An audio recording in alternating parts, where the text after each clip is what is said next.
Welcome back to Spitballin Cards. In today's video, we have cardboard consensus and a fun game that Jeff has that I don't really know what it is. So you're going to be just as surprised as I am in the next 30 seconds. So in this episode, you have me, Scott, we have Chris, we have Jeff, and we have Ty. Bill will be back next week if he's your favorite. Jeff, we're going to do cardboard consensus last. Tell us what this game is. You said you just get a pad and a pen. Yes, you need something to write with. Okay, so we're about a month into the season. Actually, more than a month. So we're about a quarter of the way through the season. And there's a few players on historic paces. We know how paces work. Sometimes they fall off, but sometimes they don't. So I want to talk about them today and get your predictions for where these players are going to end the year. And if you're watching this video, please also put your prediction down in the comments. If anybody gets it right, I'll send something appropriate. Okay, so the first guy I want to talk about is Shohei Ohtani, and he's batting leadoff for the Los Angeles Dodgers. Everybody's talking about how his RBI numbers are down, which they are massively. He led the league in RBIs last year, I believe, didn't he? 130. Not going to happen again this year. Which is insane. He was so close to that batting title if he didn't lose to Luis Ariz by like 2 points. Yeah. Not a triple crown threat this year with the lack of RBI opportunities, but that top of the lineup is pretty magnificent. So he's on a historic run scored. Wow, he pace. is. He's got 44 runs in 39 games, but it's 41 team games. He missed a couple to be a new dad. So congrats to Ohtani, but he's got 44 runs. So he's on a pace for 174 runs, guys. Oh my God. The modern record is 177 runs. Wait, don't say who it is. I think I have a guess. Let's see if anybody else can guess who the 177 is. Like modern as in from starting when? Post 1900. Post 1900. Oh, The how most- about like, oh, I don't know that. I was thinking post that's- like 1950 or 60. Yeah, I would've- 1900. No one has gotten over 155 runs since 1936. I would have guessed like Carl Crawford or something. No, What Acuna had Bagwell? 149, and that's got to be the most in the last like Is 20 it years. Acuna? Yeah, Bagwell was the one before him. I remember Yeah. that. Correct. Bagwell had 152 in 2000. Yep. And Acuna got that 149, as Chris mentioned. during his 170 something. It's got to be like 177. I'll give you the year, 1921. Sheesh. In 1921, who was a good on base threat? I mean, it feels like it should just be Babe Ruth. 1921. wow. Behind him, good yeah. job. Correct. Yeah. Babe Ruth with 177. So Ohtani's on a 174 pace. So what I need you guys to write down is More what Babe Ruth you Ohtani end conversation. this year with. So write it down, and then we'll all hold them up at the same time, and then I'll write down whatever you guys think. But so nobody's gotten more than 155 since 1936. 90 years. Can he do it? Okay, It's tough because like he should sit out some when he starts pitching. hey, We'll don't set up share your thoughts till yeah. after. We want to keep that away from mine and Ty's thought process. All right, so we're putting down the number of runs we think he'll score. That he's Then going we'll to look it end up. the year with. Yes, to end the regular season with. So he's got 44 now. He's got 3/4 of the season left. All right. Ready? I thought about putting like 47. Great. Jinx him. All right, so on the count of 3, we're going to hold them up. Everybody got their number? Mm-hmm. All right, 1, 2, 3. 181. Wow. All right, I love this. So we're all pretty close. 144 for Scott. I got to write this down. Is it who's the closest, or do you have to be exact, Jeff? I think we got to get the nail on the head here. Yes, somebody's got to nail it exactly right. And, For all of your sake, I hope, as the one who holds the least money invested into Ohtani, I hope I'm Hope right. you're right. Yeah, I hope you're right, Tommy. I'm just, All right, I gotta believe. I just went with one under Acuna. I just want don't another Acuna. insane that would be historic incredible. I really wanted Acuna to get that 150, and we talked about this on Blabbin last week, but didn't quite get there. I'd love to see him get that 181, but if he can even get over 155, that's pretty historically great. Incredible. So one thing I'll note about Acuna versus Ohtani is, for whatever reason, back in 2023, I don't know if Dave Roberts is going to do this in 2025, but whenever the Dodgers were up by like 6 or 7 runs, he would pull everybody in the last like 2 or 3 innings of the game. But Snicker just let them play. They would be up and crushing and keep going.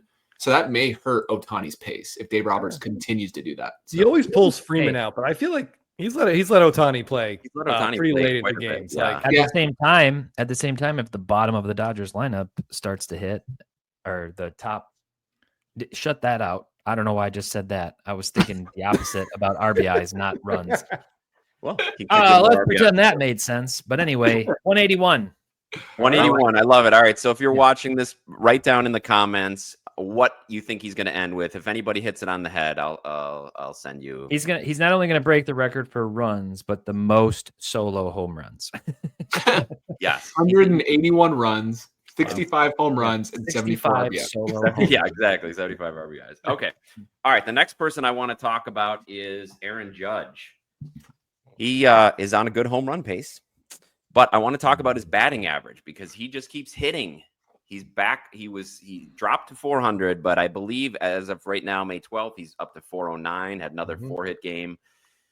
His career high is 322, and his career average is below 300. We've talked at length about his batting average on balls in play and how high it is. It's probably going to be higher than most players, but I don't know if it can stay as high as it's been. Nobody's hit 400 in a long time since Ted Williams. Tony Gwynn had a nice run at it. Scott's too young to remember, but in the strike-shortened year of 1994, he ended up at 394. But what's Aaron Judge going to end the season at? What is his batting average going to be at season's end? Right now, it's 409. Okay, I got my number. Hold on. I got to think about this. Yeah, no, take a moment, think about it, do some math in your head. Raptor. I guess I can wait. I'll just be silent. Okay. Oh my gosh. By the way, his career OPS plus is up to 177 now. I mean, you got to kind of like think about this in context of like how many at bats are remaining.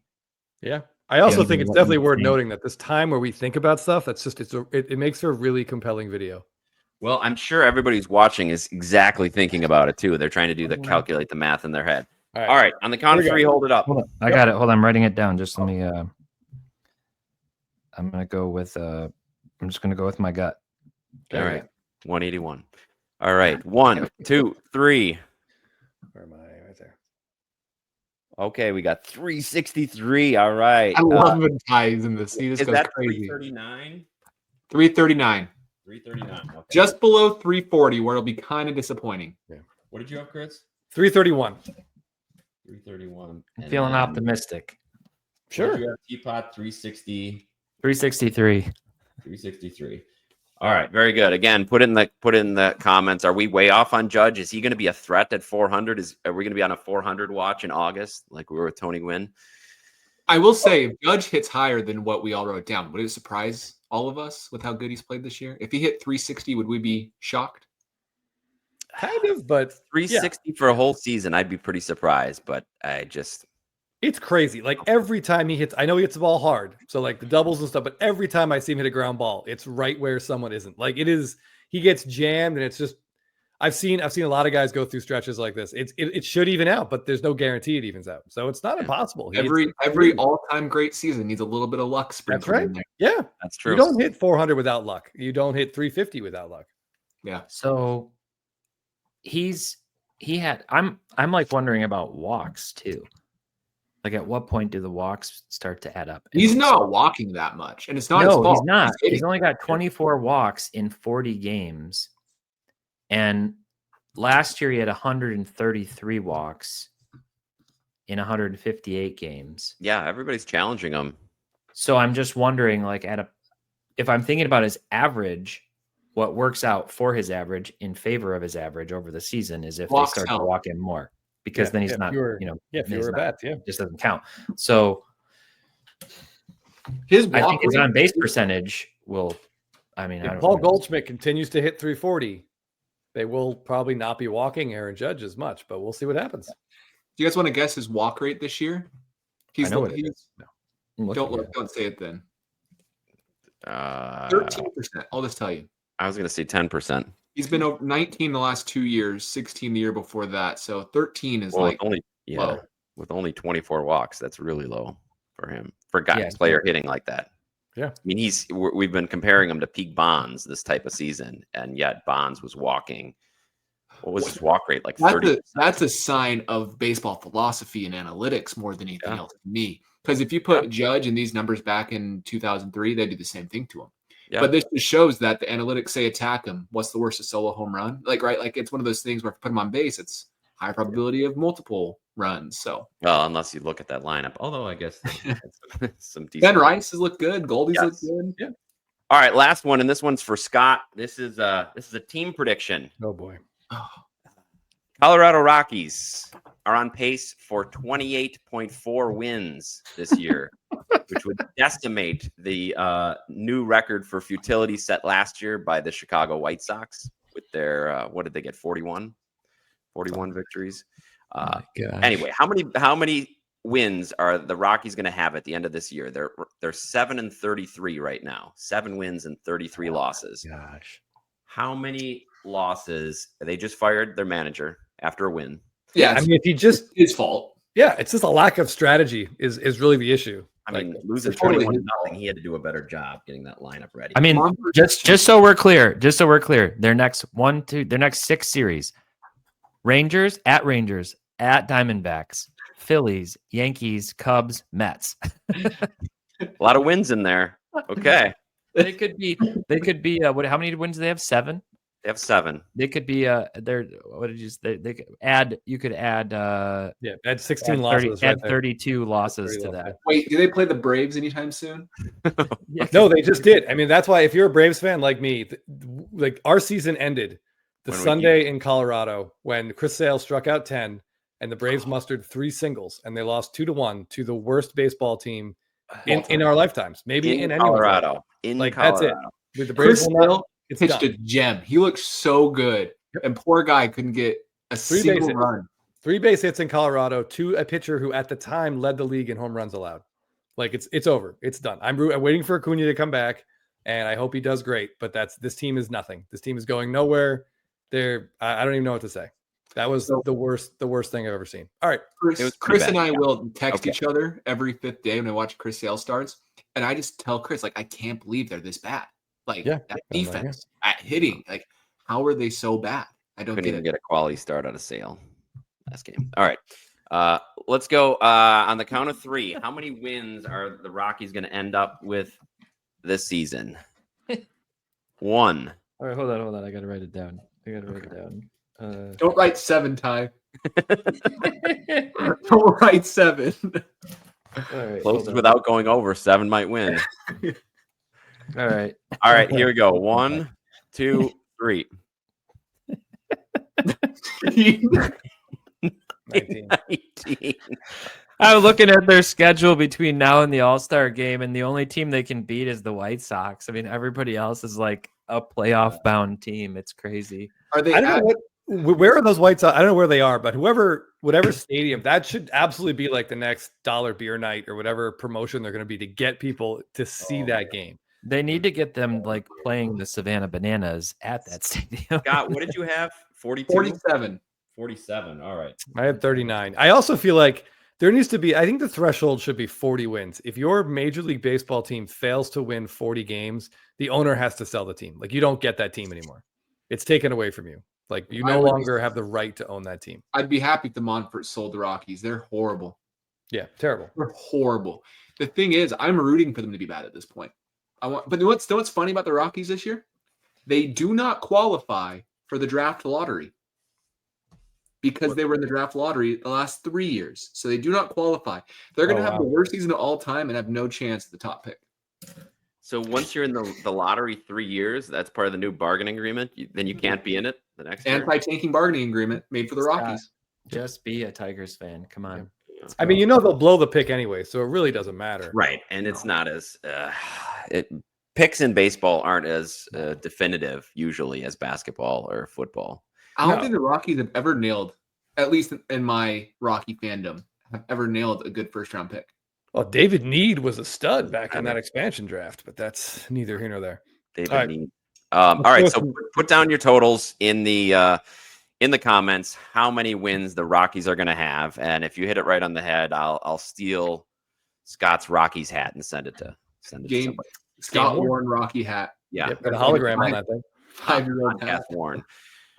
All right, very good. Thanks, everybody. We'll check in on this around the All-Star break. We'll check in on progress and see where we are. All right, you ready for some cardboard consensus? Go. What time are we at, Ty? What? I don't know what you're asking. We're about 15 minutes in. Oh, Yep. Sorry, Ty. I meant Chris. Perfect. I was like, what time is it? What time? I don't know. What time is it? Game time. All right.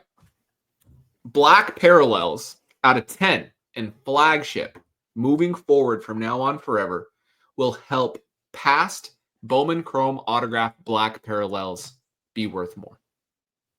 They will help past black parallels be worth more. The new black being a flagship staple will help past black parallels. Okay. 5 yes, 1 no.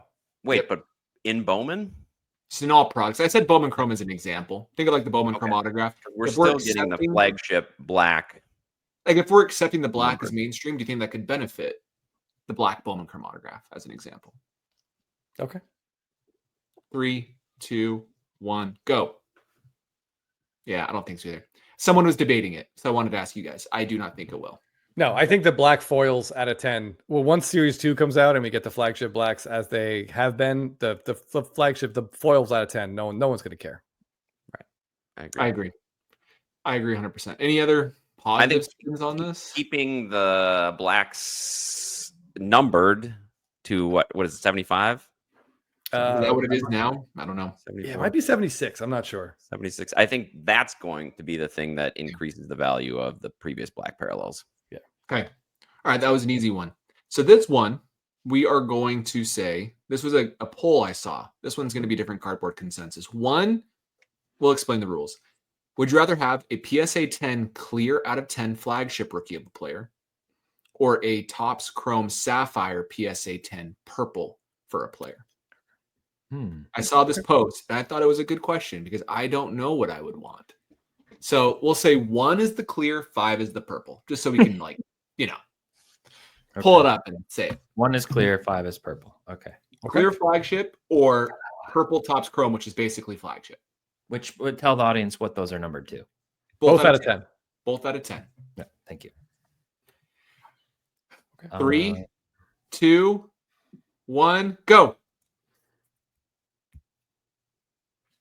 I don't think you knew the rules, Ty. It's tough. And you get some balloons. I don't think you got the rules. I didn't get the rules. It's either 1 or 5. Well, I thought it was still 1 to 5. Like I see. So you're like on a 2. Okay. I didn't think it was binary. Otherwise, it should have just been which one do you want and write it on the freaking I notepad. like. Okay, I forgot we had the notepad. Ty, Got the come notepad. on. Notepad. All right. So Well, we all agree the clear. Yeah, I basically don't. I'm 90% out on Sapphire in general. This is way too much of it, and I think it's lost all novelty and specialness. So yeah, the clear's been around since 2014. You're so old. I know they look cool. Yeah, give me the clear. It's had a flagship all day.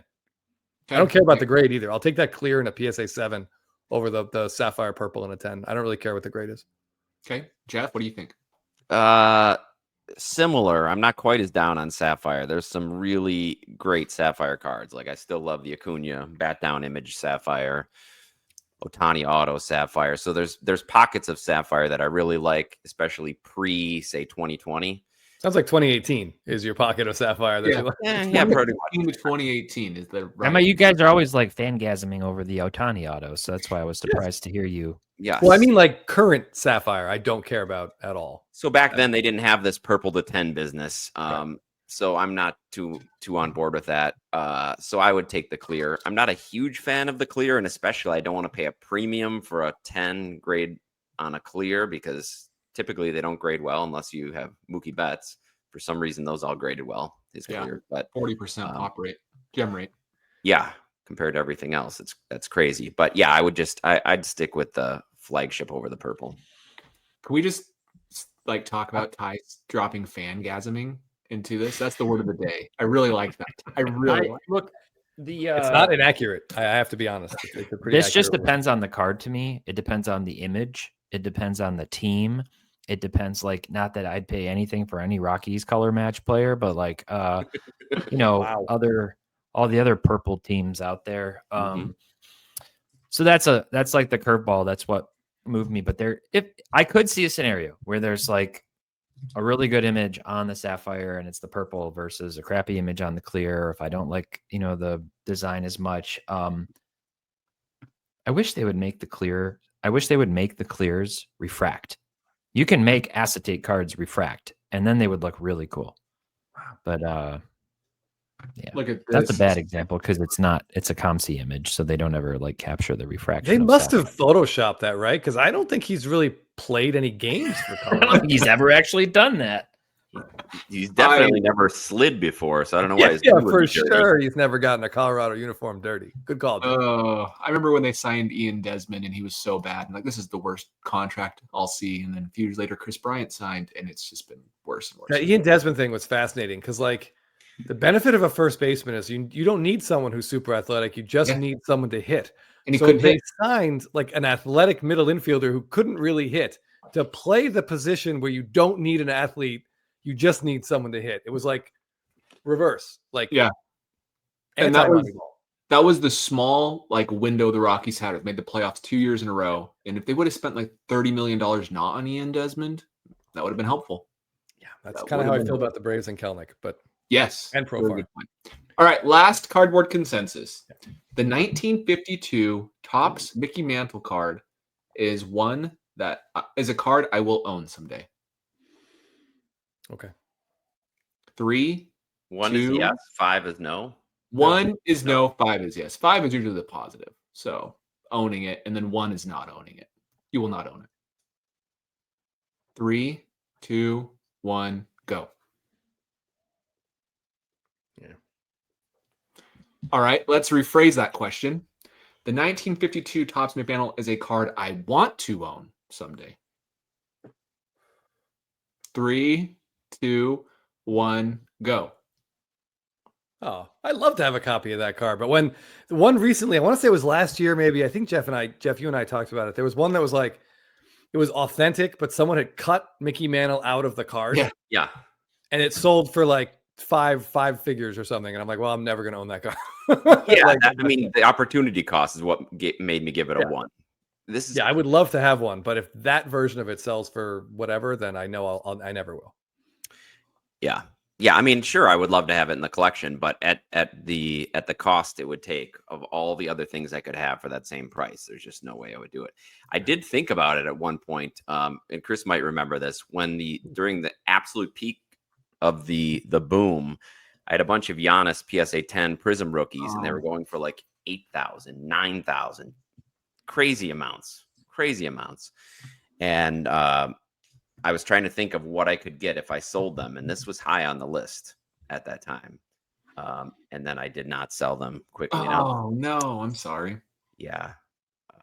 But I sold a lot of them as the price came back down, but not enough to cover that. But that was the Mantle at the time. That hadn't yet been hit as much as the modern base card boom was going. So I was thinking I was listing the cards like Jordan Fleer rookie, Mantle rookie, and the different ones that I could potentially try to save up and get if I would just sell some of the modern cards, which I should have done. But in retrospect, I did not. Just to like put this into perspective for our audience, I like to look at 1.5s for vintage, like at the floor, because ones can be all over the place with like creases and other things.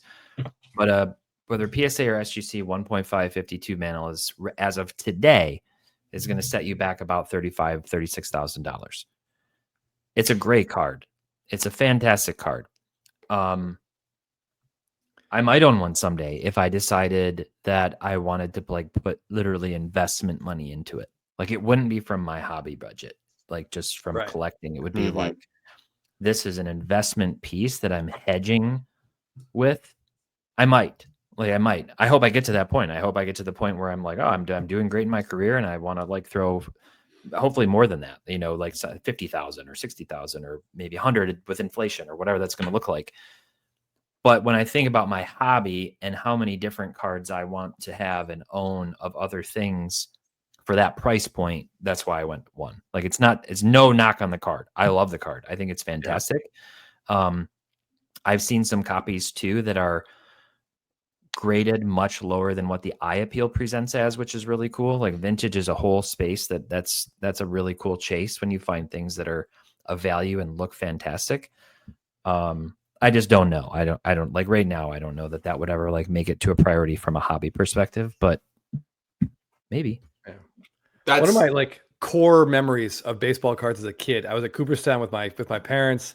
I think it was 1988, and one of the card shops had a 52 Mickey Mantle like front and center, on their like as Rob from Burbank would say, front row middle or top row middle of his case in a lucite that had to be about that thick, and it said 5500 on it. And my dad was like, "Oh, $55 for a Mickey Mantle, that's not bad." And the shop owner was like, "It's 5,500." And he's like, "But I can do $5,000 in cash." And I remember my dad chuckling, and he's like, "Who carries $5,000 in cash with them?" And made some sort of joke. But like looking back at that card, like should have just bought it. Like really, really should have bought that card. But yeah, I think about that a lot. And in my mind, it's perfect. My memory has now made it like perfect corners. It could have been a PSA 7. Oh, an easy PSA 9, for sure. But my dad actually still remembers that as well. He's 89 years old and sometimes frequently calls me the wrong name, but remember seeing that Mickey Mantle card in 1988. we all remember the mistakes of not buying when we should have bought. Oh yeah. Word of the day is not Fangasm, it's Lucite.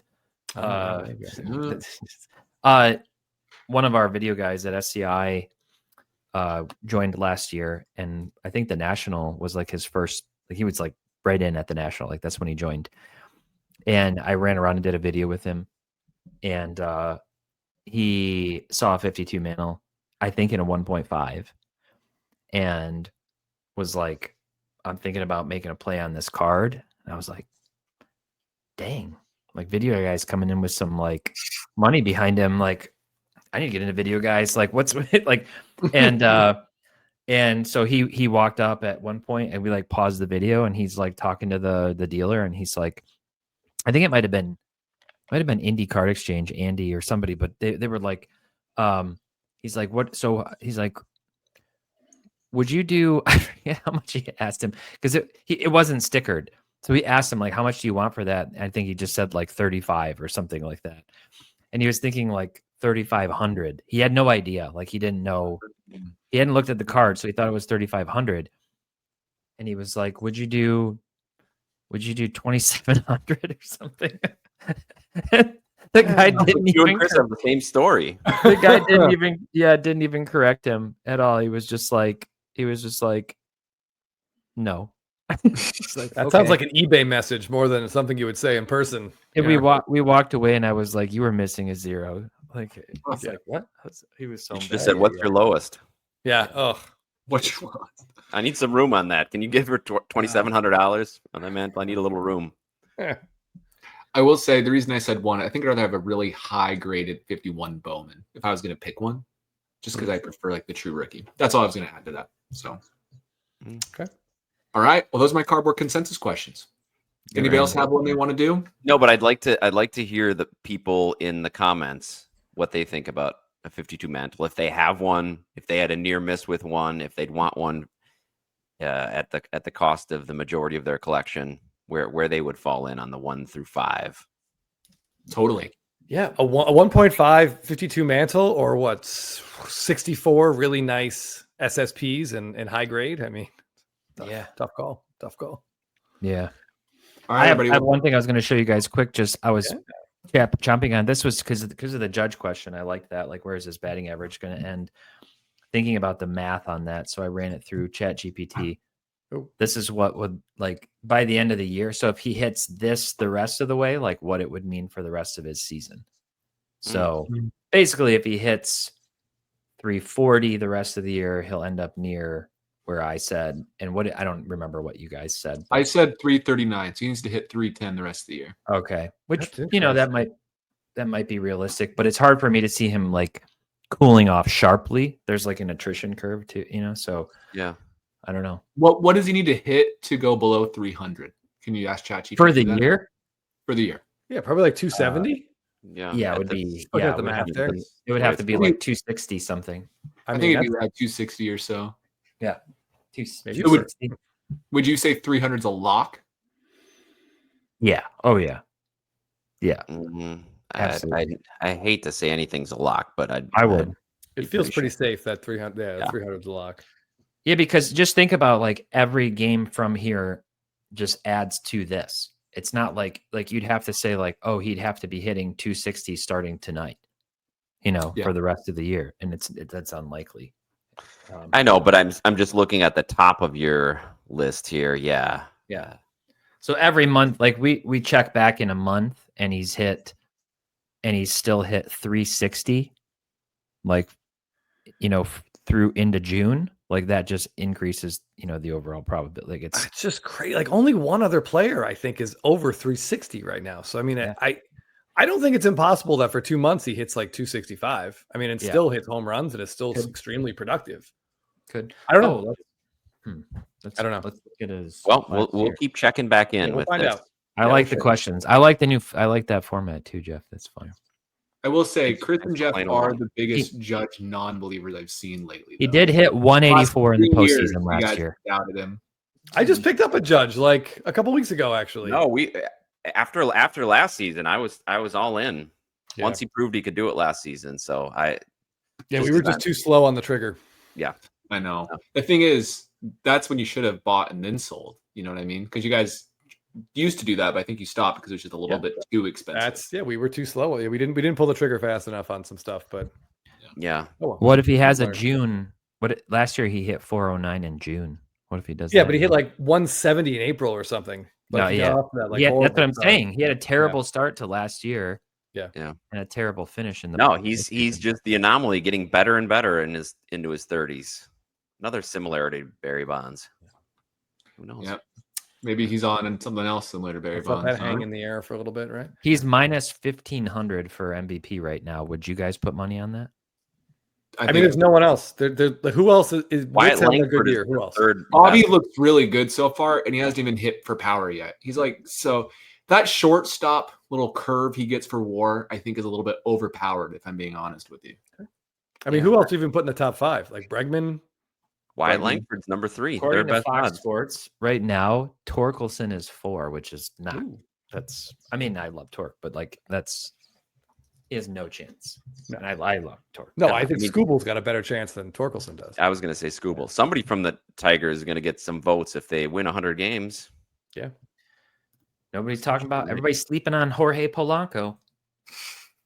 Well, he doesn't play once he starts playing every day. Yeah, he's still not clear. Oh, did they not play him every day? Is he a platoon guy?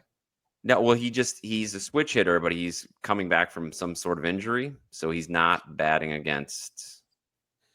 I don't know. I guess not batting against lefties. I think. So once he starts playing every day, and miraculously, I've had him on my fantasy team for 70 at bats, and he has 0 home runs. So that tells you which 70 at bats I've had him on. Here's the MVP odds. It really is Judge in the field. Yeah. Fox Sports is a little different than that one. Yeah, the AL is pretty weak. I would say it's Judge and Witt. That's it right now. Look at the NL. The top 1, 2, 3, 4, 5, 6, 7, maybe even Lindor. 8 players would be right behind Bregman, I'd say. Yeah, pretty crazy. I mean, Freeman's hitting 370. Yeah, once he starts qualifying and starts showing up, he's going to get a little bit more appreciation. Yeah, this is the Freddie Freeman love. Like, give him a shout out right here. Hitting 376 with a 228 OPS plus. That's pretty good. Look at his WAR, and he's only has 100 at bats. Yeah, 1.9. Okay, do we think so? I keep hearing that they keep working on his ankle. Is he just taking like drugs? You know how they used to do that back in the day? They used to take greenies. Is Freddie on greenies right now? And that's what's locking him in. I don't think Freeman feels pain like regular people do. I just don't think he cares. Like, he's gonna play. Like, even if he can't walk, he will be out there. Freddie Freeman, they're blowing out teams. He's coming out of the game for sure. That's a 10 WAR season pace. That's crazy. He's just gotten better with age. It's very interesting. Yeah. Opposite aging curve of most first basemen. Yeah, well, he's just not built like that. He's not built like Prince Fielder. No offense, Brewers fans out there and Rangers fans. A neck that works. Hey.